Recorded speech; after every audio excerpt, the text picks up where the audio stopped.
Gridiron Grinder! Hut hut hike! All right, here we go. So, to anybody who's watching, this is Ryan from Gridiron Grinder. Along with me, as always, is my buddy James. How's it going tonight, James? It's going. Sweet. All right, so yeah, for tonight, basically, we're going to continue where we left off last week, which was, part of our four-part series here, looking at the AFC and the NFC. So last week we did the AFC and NFC South, and tonight we're going to be looking at the AFC and NFC West. And so we're going to give our predictions, each team's record, as well as any individual or coach awards that we think are going to be coming out this year. And so with all that being said, how about we jump right into the AFC West? All right, AFC West. Yeah, so let's see. Like last week, I think we started off just by burning through what we think the records are going to be in the standings, and then we talked a little bit about each team. So why don't you give me your projections record-wise? All right, record-wise, I have Kansas City at 14-2. Nice. Denver at 9-7. Okay. The Raiders at 8-8, and the Chargers at 4-12. Ooh, wow.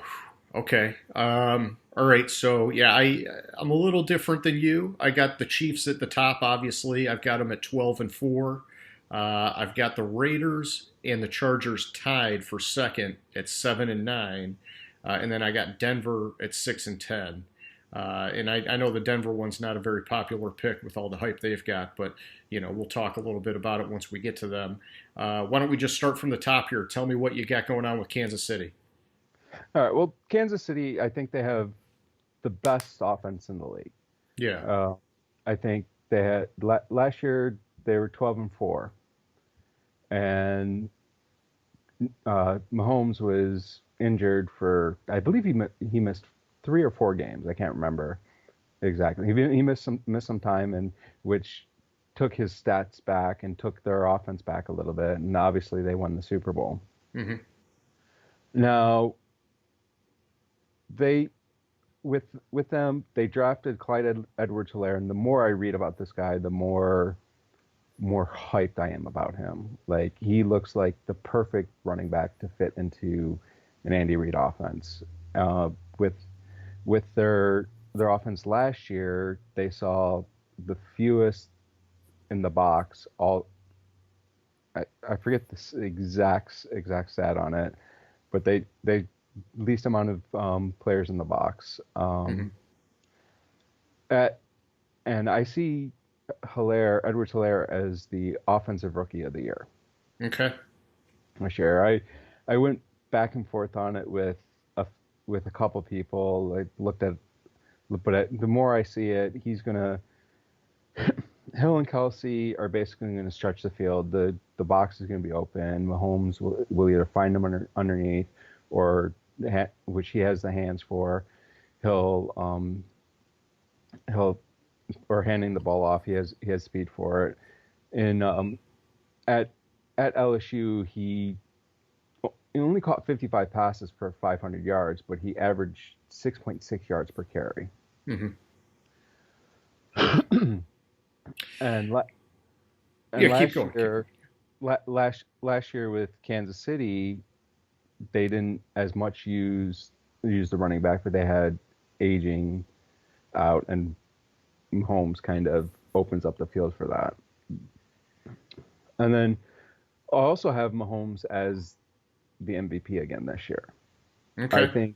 I think that if you look at his per game average, if he continues on the clip that he's been, he averages 300 yards and about 2.5 TDs a game, and about a half of an interception a game is on average. So you're looking at close to 5,000 yards. You're looking at probably 30 to 40 TDs. And the kicker was, Lamar Jackson won it last year. I think Kansas City beats Baltimore this year and Mahomes outplays Jackson, and I think that's what puts Mahomes over the edge for the MVP. Gotcha. Defensively, this team last year allowed less than 20 points a game. Now, the majority of their defense is coming. I'm sorry, their entire defense is coming back, with the exception of Kendall Fuller, who started only 4 games for him last year. Mm-hmm. So I think that their defense coming back, and their defense is just going to get better from last year. And then I have Kansas City ultimately losing in the Super Bowl to Tampa Bay. Gotcha. Okay. Well, I'll start with that. So I have them making the Super Bowl, but losing. And when I looked at Kansas City this year, typically you see Super Bowl winners have sort of like a mass exodus of players. But like you pointed out, a lot of their key guys on both sides of the ball really have stuck around. And so I think that bodes well for them to make a deep playoff run again. I had them just barely losing in my Super Bowl prediction, which I'll save for later. But I agree. Mahomes, I mean, he's an otherworldly player. He could definitely win the MVP this year. When I looked at them defensively, going into last year, they were an under-the-radar defense. And I think now that they've won the Super Bowl, everybody's realizing, like you're saying, this is a legit group. And they did have a fair amount of turnover, but it was mostly for support players. A lot of their key starters are still going to be there. And I think that that's setting them up for success. I'm amazed at what this team did with their offseason. Everybody was waiting to see what they were going to do with Mahomes. He got a sweet deal, but they also found a way to extend Kelsey, and they franchise tagged Chris Jones. I was almost like, how the heck are they coming up with all this cap space, to be honest? But they made it work. And, Sammy Watkins took a pay cut, which I think was the right move on his part. The play didn't really match the big contract that he had. And, why not take a little bit of a cut to stay on a Super Bowl team? I think he's at a point in his career where he wants to be on a winner. And he's got paid well enough that he can make that decision, and I think it was a good move on his part. Also, I like that they added some depth at offensive line and free agency, and I think it's going to come in handy now that Duvernay-Tardif had opted out. That was kind of a shock. He was one of their better players on the offensive line. They did get a couple guys, Mike Remmers, Kelechi Osemele, however you say his name, so they do have some options to fill in, and I think they'll make it work. And then, just going back to the defense, a lot of the guys that they did lose, those support players that I mentioned, I think they did a really good job backfilling them. And because they have their cornerstone players, I don't think they're going to miss a beat this year. And we've talked a little bit about it before. I think we'll talk more about it tonight, is some of these teams that have lost a handful of starters or have had a coaching change, I think are at a severe disadvantage going into this season. And that's not something that happened with Kansas City, which is rare for a team coming off the Super Bowl. And so I agree. This is a team that's going to make a run. I've got them in my lowest prediction losing the Super Bowl, and in my highest prediction winning it. But for our purposes, I've got them going and losing. On a final note with Kansas City, before I kick it back to you, I just feel compelled to let everyone know that doesn't already know. Their left tackle, Eric Fisher, went to Central Michigan. I like to point that out. And it also, a little bit of a bummer, but most people don't know they had a linebacker from Central Michigan, Frank Zombo, up until, I believe, about halfway through the 2018 season. So a little bit of a bummer he didn't make it for the Super Bowl run. Would have been cool talking about 2 CMU guys getting a ring. But, hey, I'm happy Eric Fisher got one. That's good stuff. And, yeah. Any other thoughts on Kansas City? No, because you hit the thought I had right after. Oh no! Well, you also had Damian Williams opting out, which is what I thought increased Edwards-Hilaire's value. Yeah, I'm glad you mentioned that because I did want to talk about that a little bit. Is that a lot of what I've read and heard talks about how Andy Reid brings his rookie running backs along slowly. Going back looking at what he did with LaShawn McCoy and whatever else in the past, and I get all that, but yeah, I think this year with Williams opting out, Edwards-Helaire is going to have, I think, a phenomenal rookie year, and he's gotten a lot of good reviews thus far with their practices. All right, so next you had, what'd you have, the Raiders next? No, I had Denver next. Yeah, Denver next. Okay, let's talk about them. So, so the thing I looked at for Denver is if you look at last year, they finished 7-9, but they were 2-6 in the first half of the season, and then Locke took over, and they finished the season 5-3. Mm-hmm.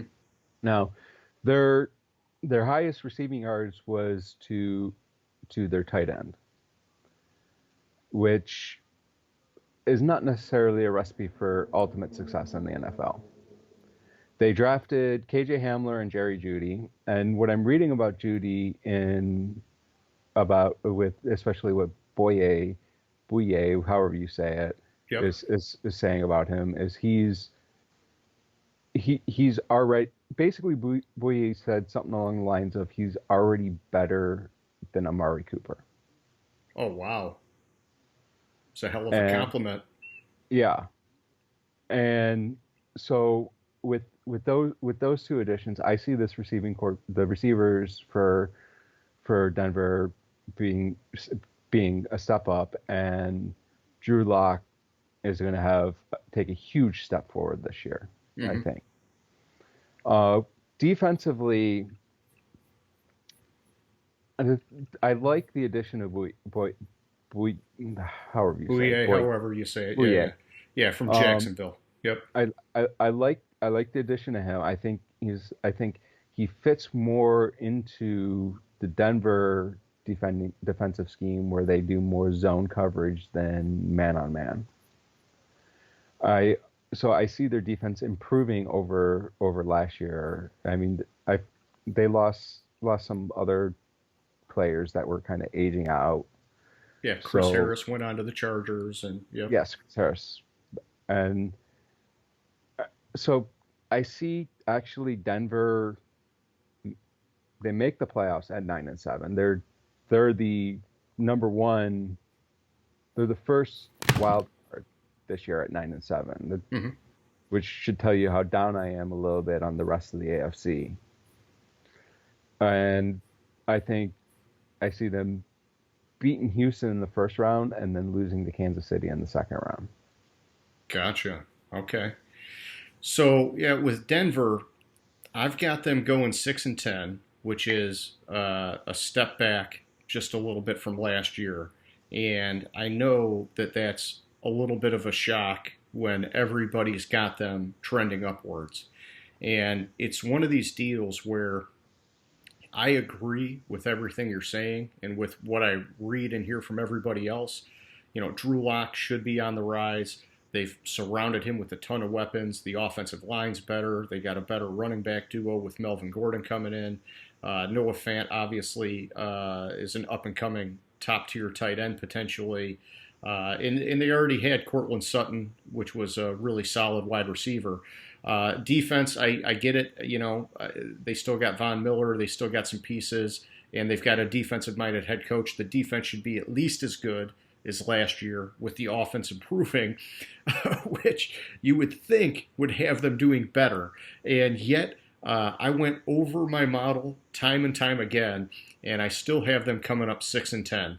And I think one of the things that sticks out to me is that they did have some overall roster churn, which I believe hurts them. I also think that they're sitting on too much cap space.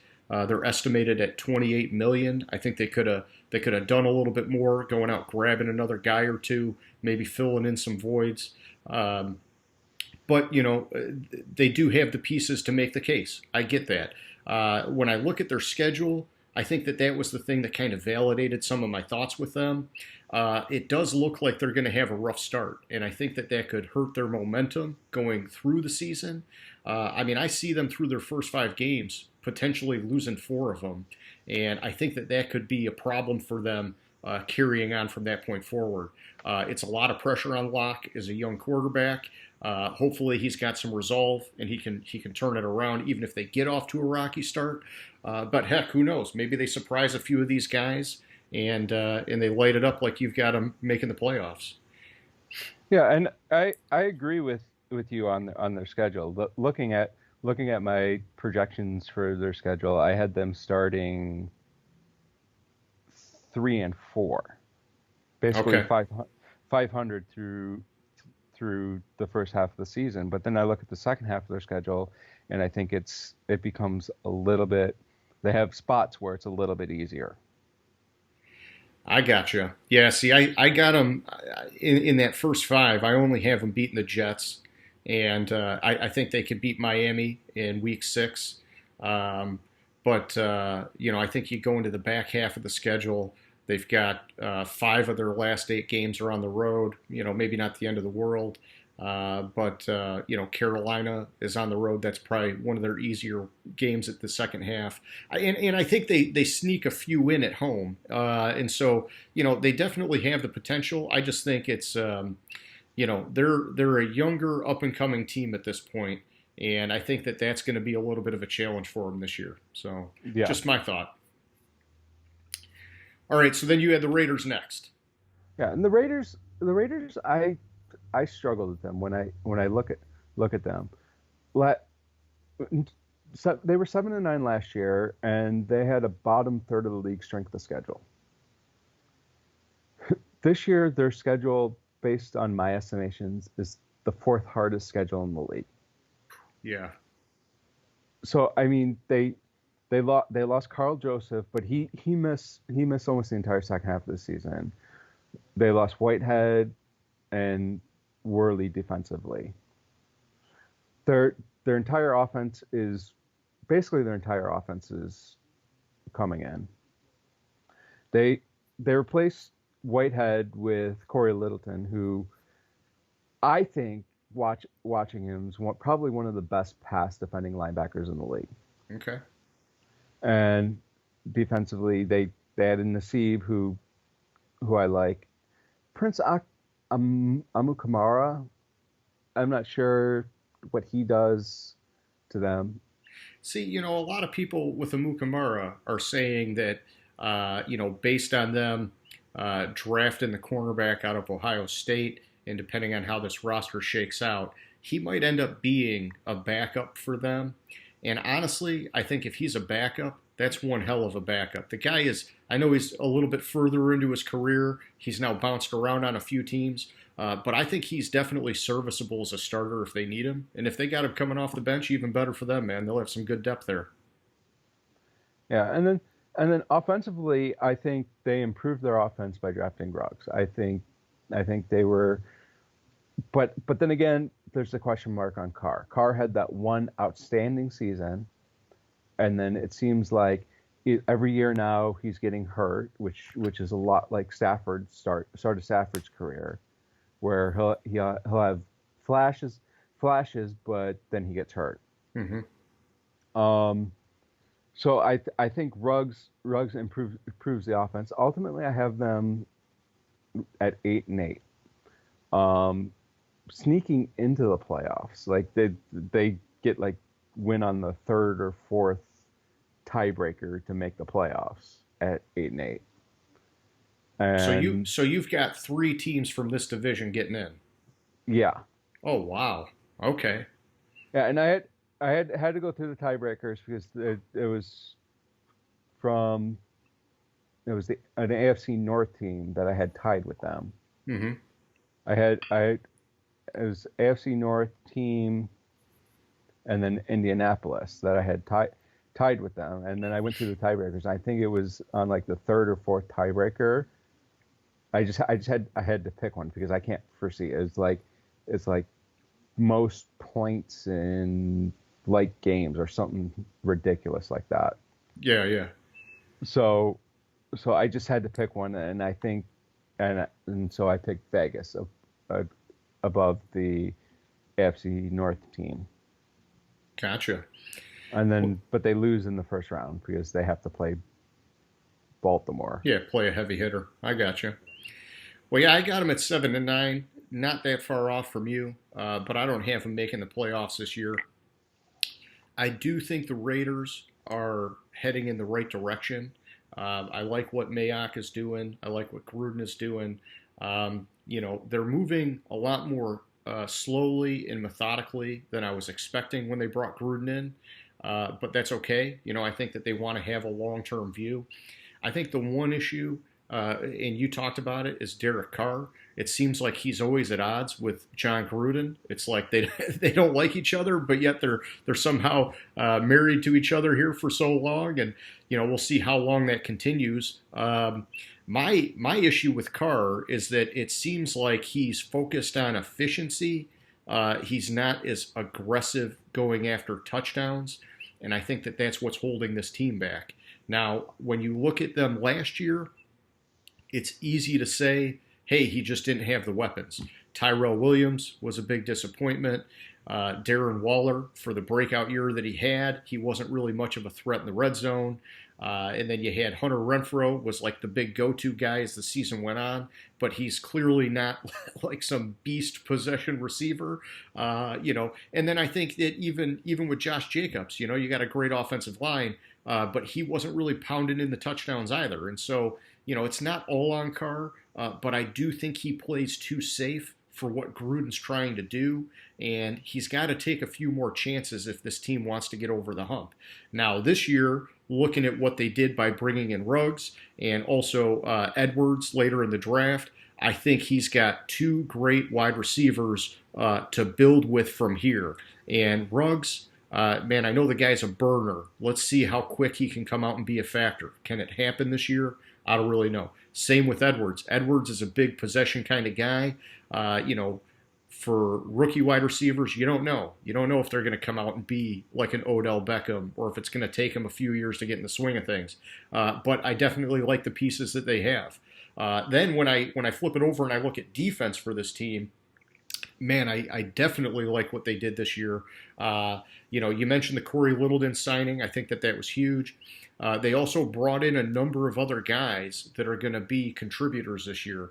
Demarius Randall, I know he's, whatever stage of his career, and probably people are viewing him on the decline. That's fine. This defensive secondary needs help, and he'll provide it. And then on the D line, they brought in Malik Collins. I think he's got potential to help them.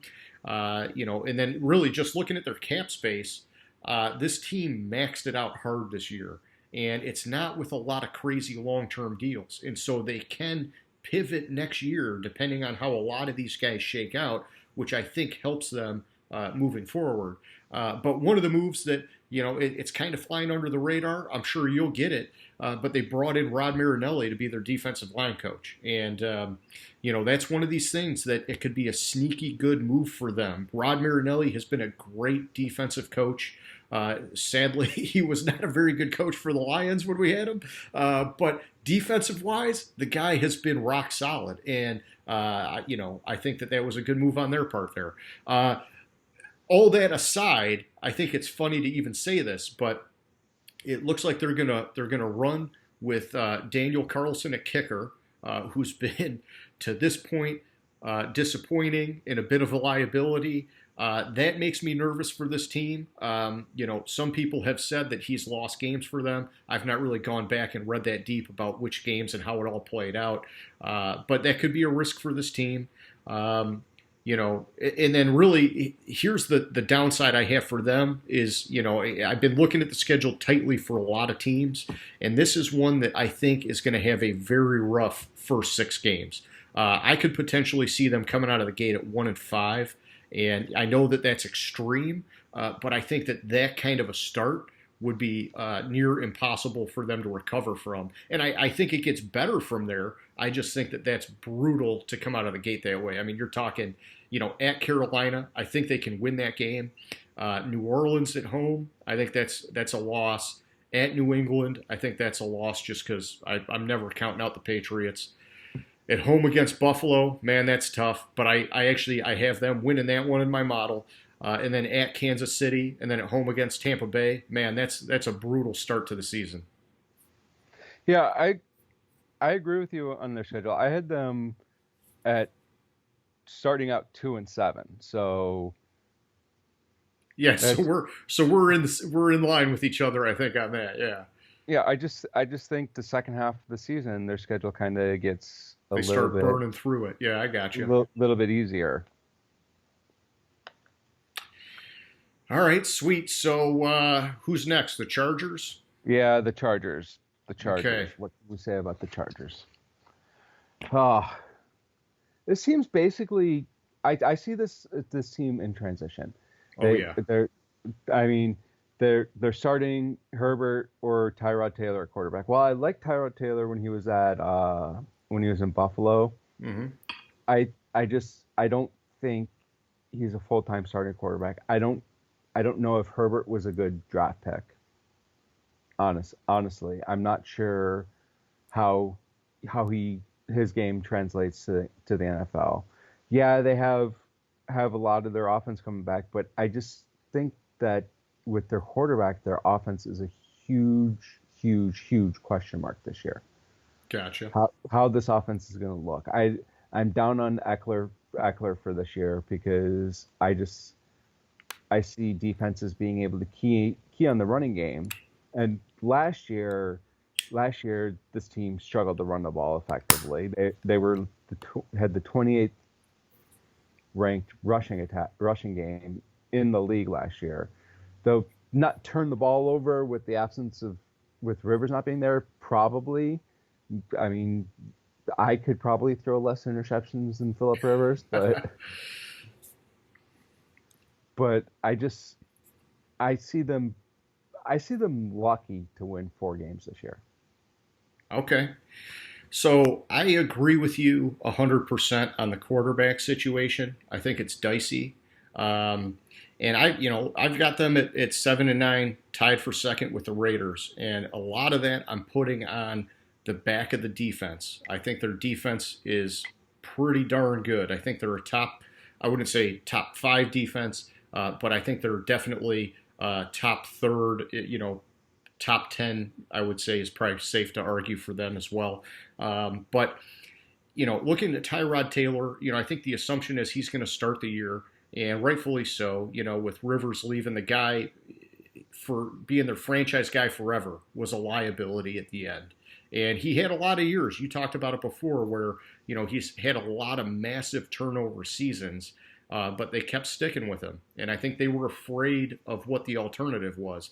Kind of like how I've talked about the Lions with Stafford. It's like sometimes you just got to have a clean break. It can be good for the player and it can be good for the team. I think the difference here with Rivers is that he's at the very end of his career now. And so can he resurrect what's left in Indianapolis? I don't know. I mean, hey, I hope so. I've liked him as a player. I just think it's going to be a challenge for him.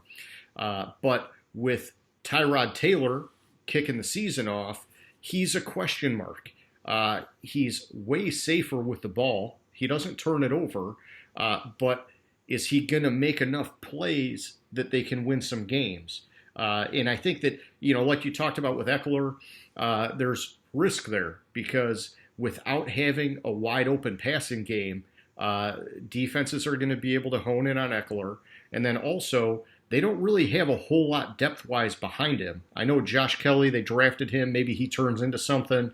But there's risk that if it doesn't work out, if he can't handle that full workload, they don't really have a complement for him. And so I think that exposes them slightly. But I do have a lot of faith in the defense. You got Bosa, you got Ingram, you got Derwin James in the secondary. I think that these guys can hold it together defensively. And I think they got a great coach. But yeah, I think there is risk. This is a team that was 5-11 last year.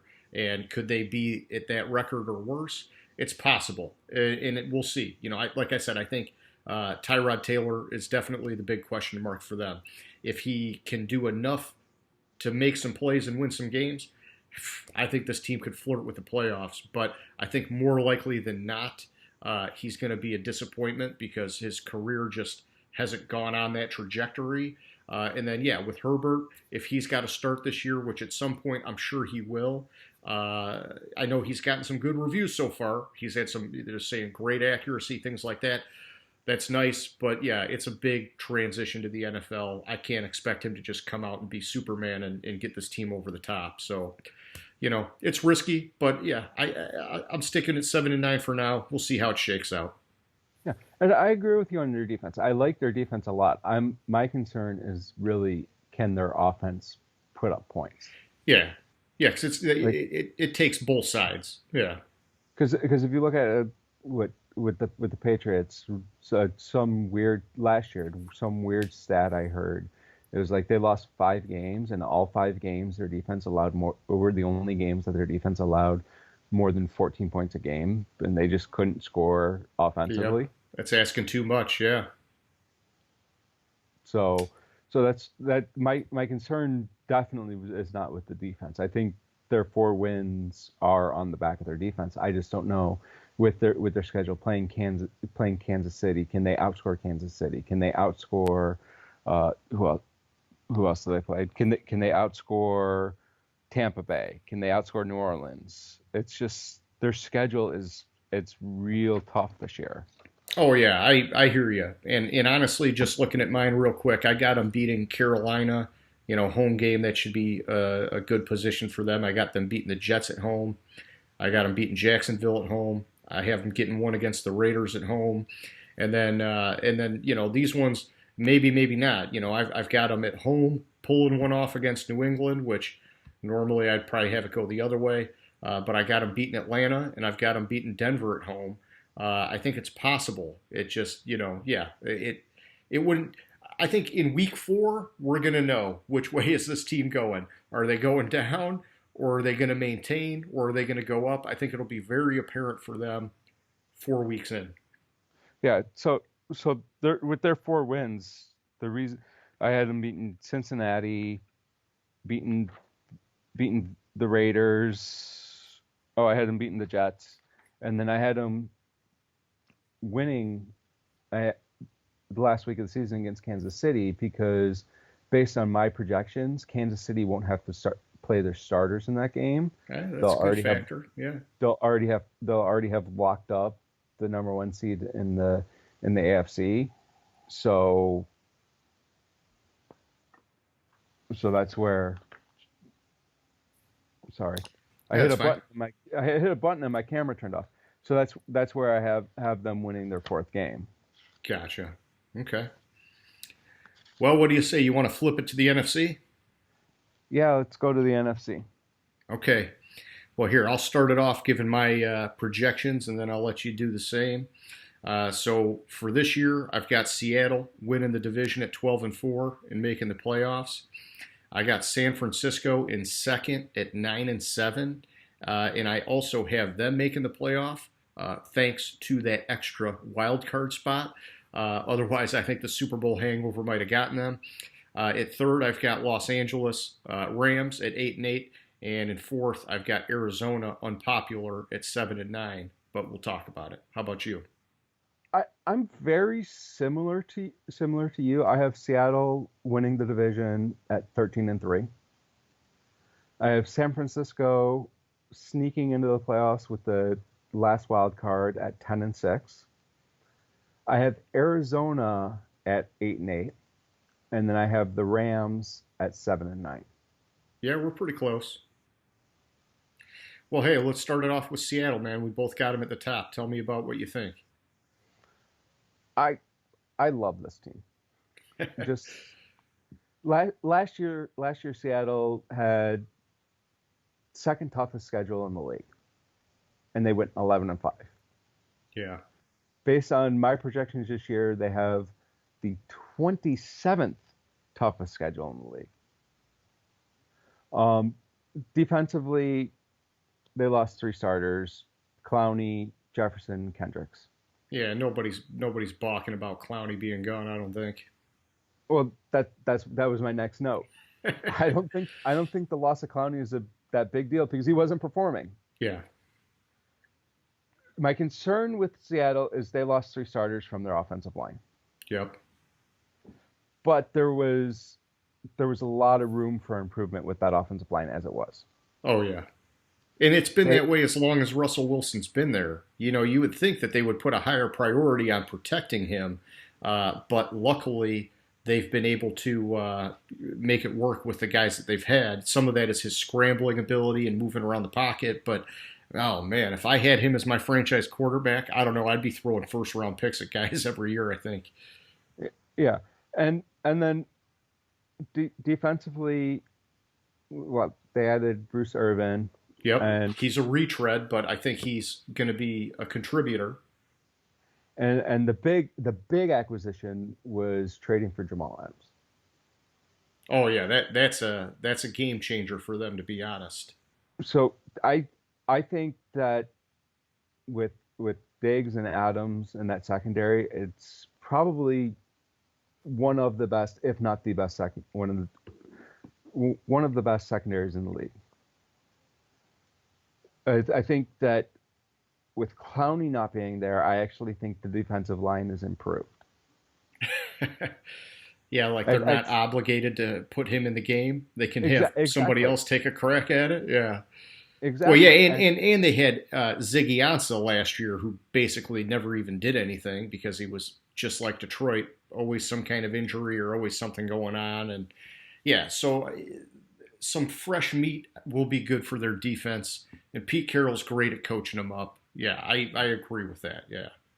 and then so with all that said, and all the improvements I see on the defense, I actually think Bobby Wagner has a chance for Defensive Player of the Year this year. Ooh, I like that.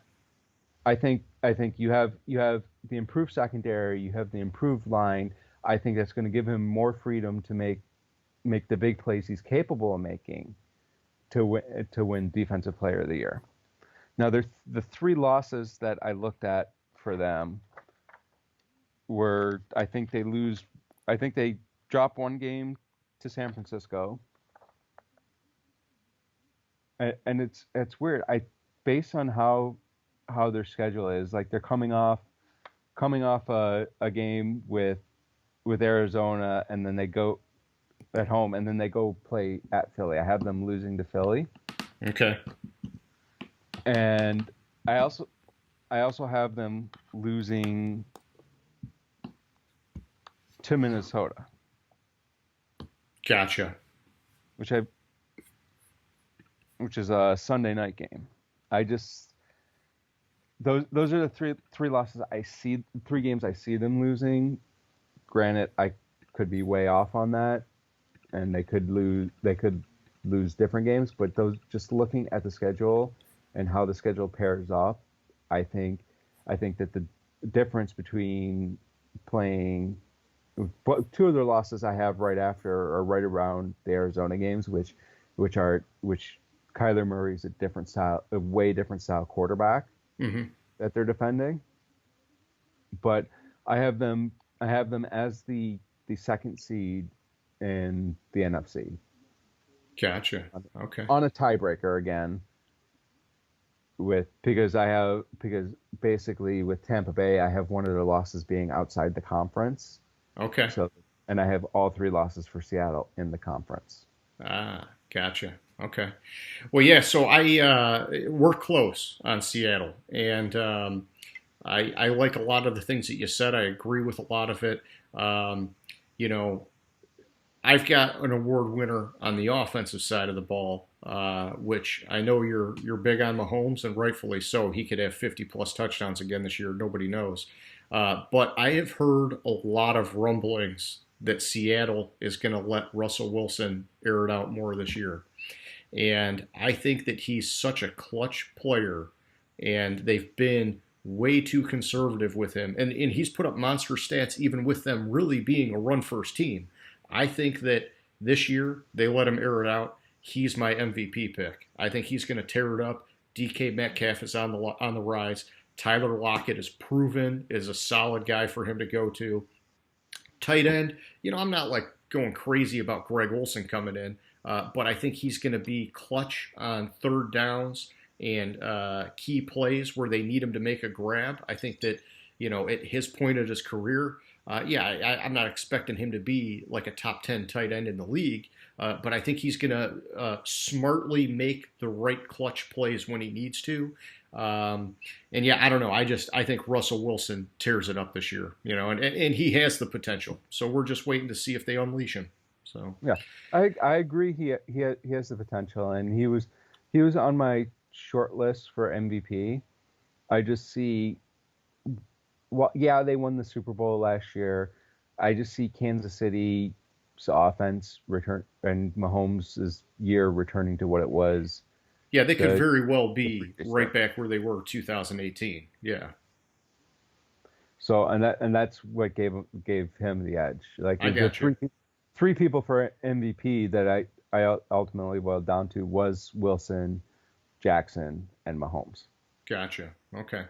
Yeah, and I think the risk with Russell Wilson, like you pointed out, is the offensive line. They've had some churn, and that could be an issue to this point in his career. It's not really mattered for him. He's been able to make it work without, like super high quality offensive linemen. But you never know. At some point, if they step back from where they were, it will, you would think, have some impact on him. So we'll see how it shakes out. So then I think we both had the 49ers in second here for this division, right? Yeah. All right. Why don't you give me your take on them first? All right. So the 49ers last year, as everyone knows, they lost in the Super Bowl, giving up Yeah. having a terrible second half. Defensively, they lost DeForest Buckner, Yep.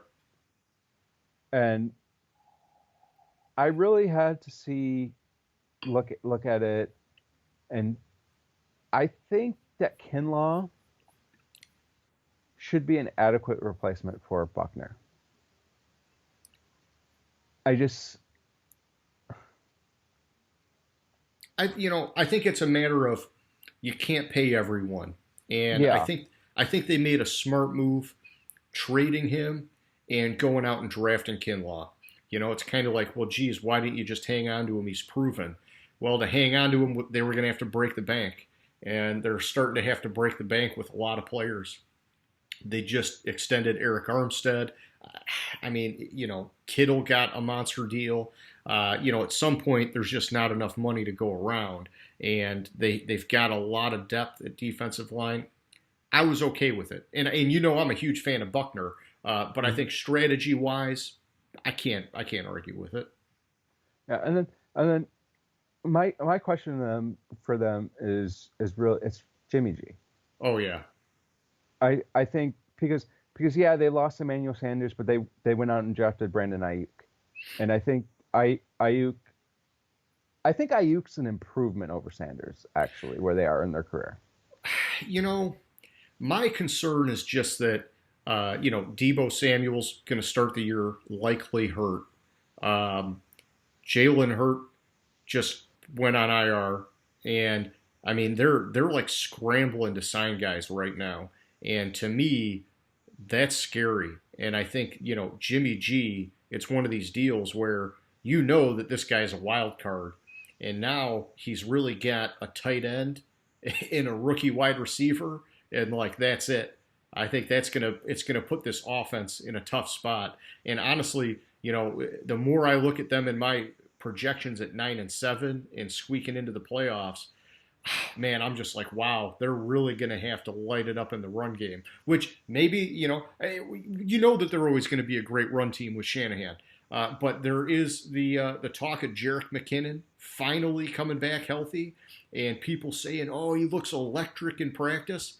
I tell you what, man, that could be a difference maker for this offense with how weak they are at wide receiver. But I do like Brandon Ayuk, and I think long term he should be great for this team. And then him and Debo Samuel, when they're both healthy, I think is good for them. I just think going into this season, man, it's a little bit shaky. Yeah, and with the running game, I think the running game is going to be as dominant as it was in last year. Mm-hmm. I just Jimmy G isn't the quarterback that's going to go out and win the game for you. We proved that in the Super Bowl. Yeah, they need the defense and the run game to carry him, and he's got to do enough to not ruin it. Yeah. So so I see it coming, the team coming in basically in a similar situation as it was last year. I think that they lose a few more games and get the final wild card spot. Now the interesting thing is I have them beating Seattle in the first round of the playoffs. Okay, it could happen. It could definitely Be- happen. And the reason I see that is Seattle has had good regular seasons, and when it comes to the playoffs, it seems like something's missing. Yeah, it almost looks like they finally get exposed when it matters the most. Yeah, and if not exposed, it's they put so much effort into the regular season. Like last year, Seattle. If I'm being honest, Seattle was an inch away from winning the Super Bowl last year. If they score that touchdown on that last drive against San Francisco, they have home field in the playoffs. They win the division, and I don't see anybody in the division beating them. And I think if I think the reason why San Francisco lost the Super Bowl last year was simply Jimmy G. Yeah, I agree. I mean, hey, he had Emmanuel Sanders deep, and he overthrew him. And I know it's one play, but we talked a lot about his completions in the fourth quarter. I mean, he didn't have many, and then just in the game in general, he was throwing to Yeah. ghosts. Man, there was nobody there. Um, all right, so before we get too far with San Francisco, I have to point out, I'm obligated. Pat my Central Michigan guys on the back here. Joe Staley retired. Man, you talk about a guy having one hell of a career. Really cool, man. Guy from Central Michigan made it that way. Really happy for him, and I think it was a class act thing that he did by deciding early enough so that the team had a chance to go out and make that trade for Trent Williams to come in and be his replacement, which, by the way, was a steal. They got him for a third and a fifth round pick. I mean, that's nuts. But you know, I know that Washington it wasn't working. He had to get out. But I just am shocked they couldn't get more for him than that. But either way, hey, giving a little bit of love to my Central Michigan guys, and it was a smart move, man. He retired and they backfilled him perfectly. A lot of people are saying, for the point at his career, Trent Williams is probably an upgrade at left tackle, and so that helps him. I like that.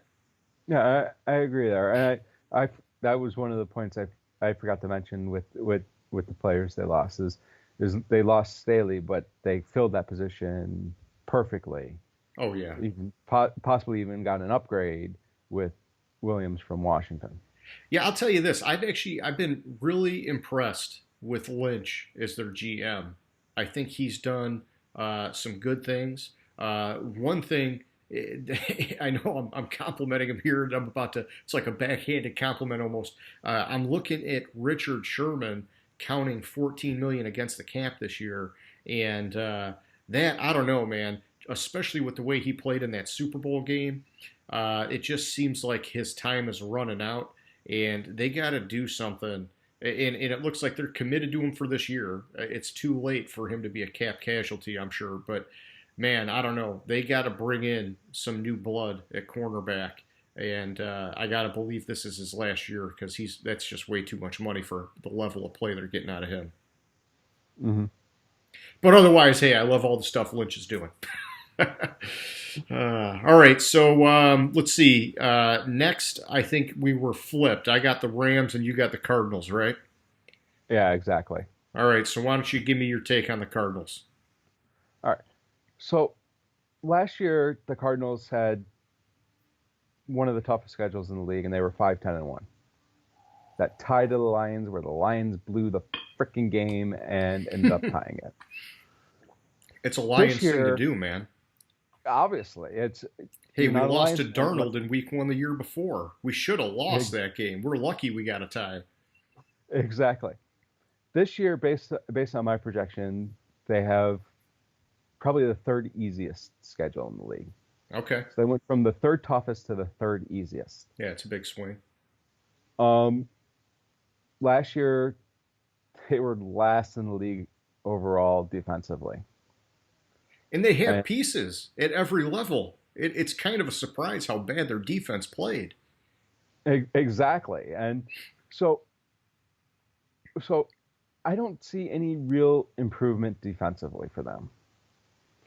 Now, offensively, once Kenyon Drake took over at running back, I think Drake showed a lot of promise and the running game showed a lot of promise. I thought Kyler Murray showed a lot of promise. And then now you add in DeAndre Hopkins to stretch the field, which I think this could be a high powered offense. And honestly, it wouldn't surprise me if this team goes 12-4 and Kyler Murray wins the MVP. It would Yeah, not a lot of it would people are not calling for it. Yeah. it would not surprise me, but my thing is their division is just too darn tough. Hmm. I have them at 8-8, and that 8-8 is with them going 1-5 in the division. Okay. So if they were in almost any other division in the league, this team would be a playoff team this year. Yeah. Yeah, I could see that. And, honestly, with me having them at 7-9, honestly, 7-9, I think is me just trying to temper my expectations for them because they do have all the pieces to make a run this year. But when I put them into my model, it kept spitting out that they've got a bottom third overall talent level. And that kind of just left me scratching my head. And I've adjusted it with bumping Kyler Murray and bumping some guys on defense that I thought they didn't get the evaluation right on. And it still had them in that bottom third. And so I started saying, hey, I can't fight it. I just got to stick with the model. 7-9 is the number.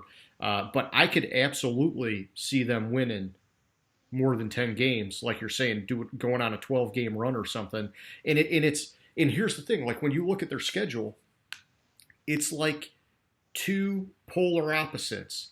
Their first 5 games are very winnable games. I could see them coming out of the gate 4-5. Their last 8 games is where it really gets tough. I could see them losing 7 out of those last 8. But here's the thing, because they have the benefit of starting lighter, I think that they could have that kind of momentum to propel them to that next level. But like I said, I'm just trying to temper my expectations. I think it's a team on the rise, but I think 2021 is their year. I think that's their coming out party. I think this year's 1 year too soon. I'm just trying to be cautious with them. Yeah, exactly. And I had to temper my excitement about them because I talked before on how I'm really high on Kyler Murray. I'm really high on this offense and what this offense can do. It's just, I think you're right. I think it's a year, maybe 2 years too early for them to get that cohesiveness to really make a push. Yeah, and a lot of people are saying, oh, they're going to do it now. They're going to do it now. Look at all these teams, just 1-2 years, they turn around. I think that's the exception, not the rule, And I think, hey, they did a great job. They got him. That's awesome. They made the trade for Hopkins. That's awesome. Kenyon Drake looks awesome. All right, they got a lot of things moving their direction, but it's like, guys, man, it was still a rough year for them last year. They're only going to get so much better. Not every team is just going to like full 180 and become a playoff team. It's possible. Like I said, the way they come out of the gate, they could build up a head of steam and just keep going. I don't really know. I'm just trying to keep it cool. Yeah, and that's the thing. But also this year, you have to remember, almost every year, one team goes from worst to first in the division. True. So if I think the Cardinals would be my top candidate to do that. You would need a lot to go their way to be able to do that. Yeah, I mean, let's just talk about it for a second. You could argue San Fran has the Super Bowl hangover. We're going to say the Rams aren't really a total threat right now. They're in kind of disarray, which we're going to talk about in a minute. And so really the biggest obstacle is getting past Seattle. And Seattle, hypothetically, the offensive line could be their Achilles heel this year. And Chris Carson's coming back from injury. Rashad Penny is probably starting on PUP. Carlos Hyde is there. But it wouldn't take much for that offense to be hindered. And then the defense, I know Pete Carroll's made it work with some kind of no-name guys in the past. And not to say they're all no-name guys. Like they got Bobby Wagner, obviously, and Jamal Adams. They traded for him. But it's the same thing. It would only take maybe one or two injuries, and that defense could be in trouble. And so, yeah, I like what you're saying. They could be that team that goes worst to first. I'm still going to pump the brakes and just wait and see how it plays out. Yeah. For some reason, I had them not having Penny, but I like in my head, I had it. But that's well, I think they're just saying he's going to miss the first 6 weeks or whatever it is going on PUP. So, but they got Hyde that'll be the 1-2 punch with Carson until Penny's back, or if Carson's, I think it's his hip that he's coming back from. If that bugs him, then Hyde becomes the guy, which I think was actually a good signing for them. I think it's good insurance. But we'll see what happens. It's a very weak offensive line, and Carson. I know I've told you this in another session. I believe he has really run very hard for that kind of an offensive line. Could Carlos Hyde do the same thing at this point in his career? I don't know, but he's a backup, so nobody's expecting it. So yeah. All right, let's flip it to the Rams, man. All right. So last year the Rams were 9-7 with one of the easiest schedules in the league. Defensively, they were middle of the league statistically, and they lost 4 starters. Their 2 leading tacklers, Corey Littleton, who we talked about a little bit earlier, and I have Corey Littleton listed twice in my notes. So, and they also lost Eric Weddle, one of the other leading tacklers. Mm-hmm. They still obviously have one of, if not the best defensive lineman in the league, Aaron Donald. Oh yeah. But their defense still needs a lot of improvement. Yep.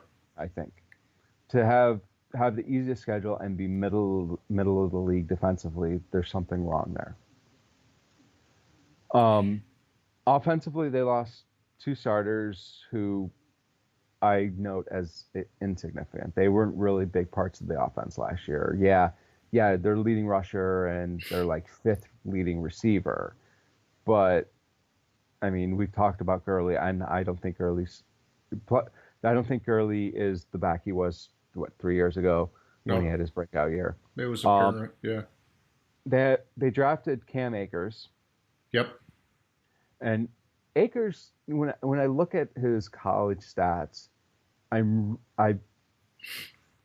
become really high on him. He played for a mediocre team, Florida State, and still put up over 1,000 yards. Oh yeah. So I think the running game will be improved for the Rams, but I just think their schedule this year is just slightly harder. I have it at around like still bottom third, but right around 20th in the league. And I think even with the offensive improvements, I don't think they've improved their defense, and I think they need to improve their defense, and that's why I put them at 7-9.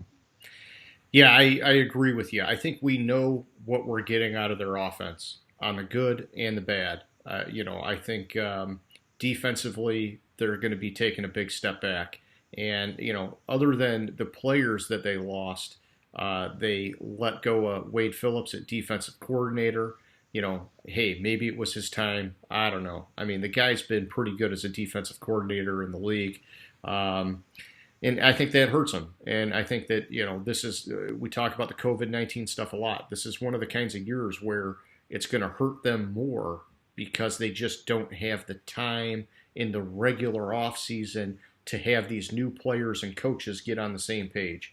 And so I think that's going to hold them back this year. And I think 8-8 is actually, in my projection, I think 8-8 for them is actually really good. I think it could be a lot worse than that.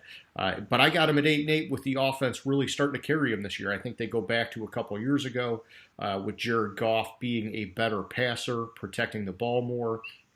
And I think they unlocked a little bit of the success last year with the two tight end sets.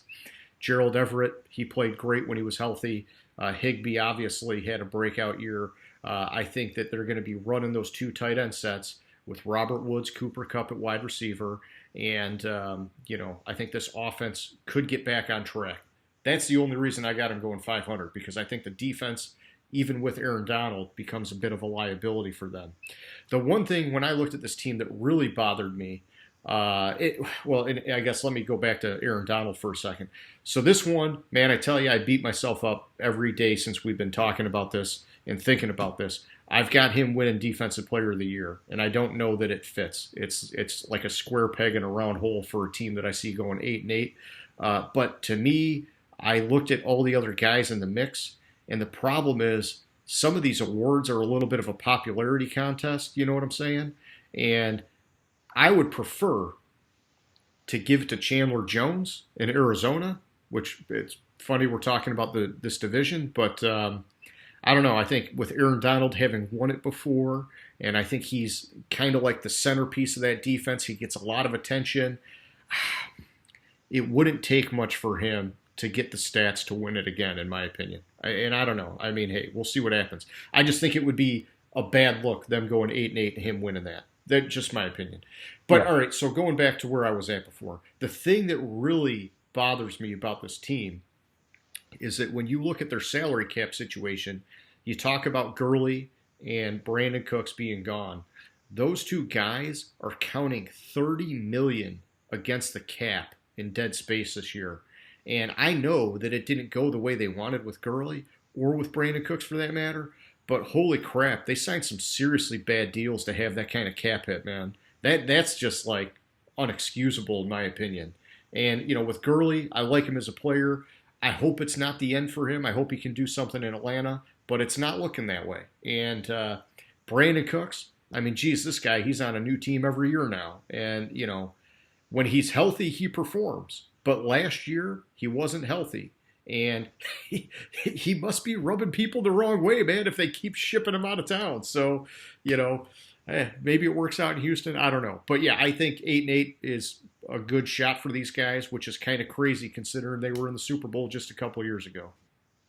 Yeah, and I think with them, the one thing I looked at with them for 7-9 is, let me verify this.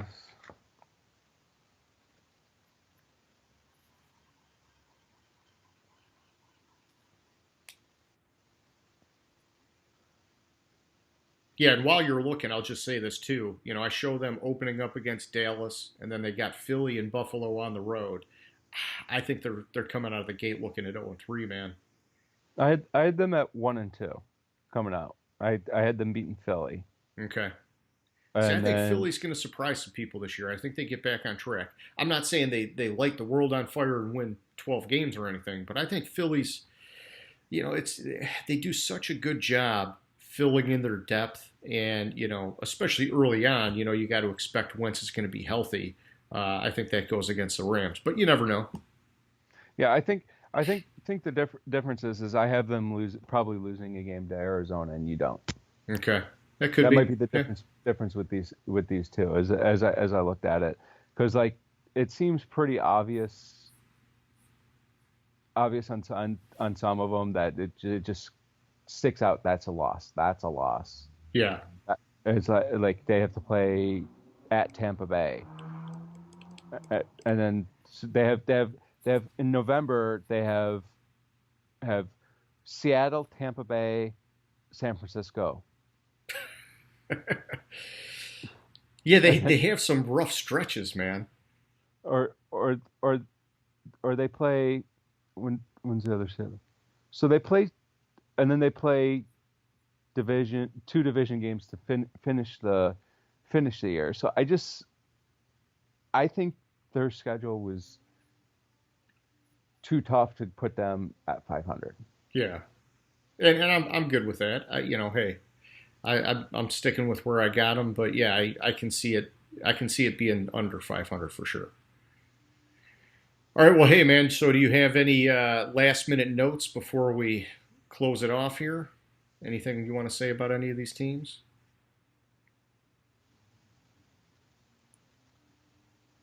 I don't think so. I think I hit all my points had on them.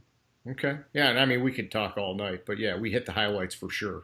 So before we sign off, for anybody listening, this is just a quick reminder that next week we're going to be doing basically the same thing, except we're going to be looking at the AFC and NFC East next week. So if you enjoyed the show, we hope you watch. If you liked it a lot, hey, hit the subscribe button, and you'll just be alerted automatically for when the next one comes out. Aside from that, that's really all I got for tonight, man. I thought it was a good show. We're having fun doing these things. It's cool that we got a nice little segment going here, nice little series going here, rather. And yeah, all right, man. So I'll catch you later, James. Catch you later. Gridiron Grinder, hut hut hike.